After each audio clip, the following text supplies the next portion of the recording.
বাংলাদেশের স্বাধীন জনগণ কি চায়? তারা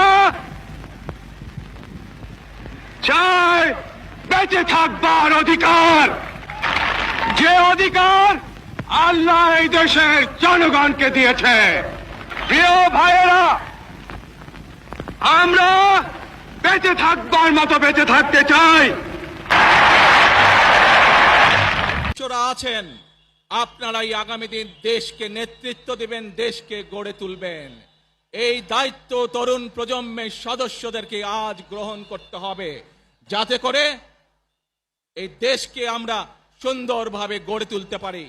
শক্ত ভিত্তির উপরে, গণতান্ত্রিক ভিত্তি, শক্তিশালী অর্থনৈতিক ভিত্তির উপরে যাতে এই দেশকে আমরা গড়ে তুলতে পারি। যে কোনো মূল্যে আমাদেরকে এই দেশের শান্তি শৃঙ্খলা রক্ষা করতে হবে।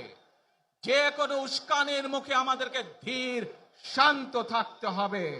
প্রিয় ভাই বোনেরা, আমরা দেশের শান্তি চাই, আমরা দেশের শান্তি চাই, আমরা দেশের শান্তি চাই।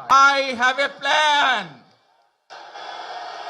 for the people of my country, for my country.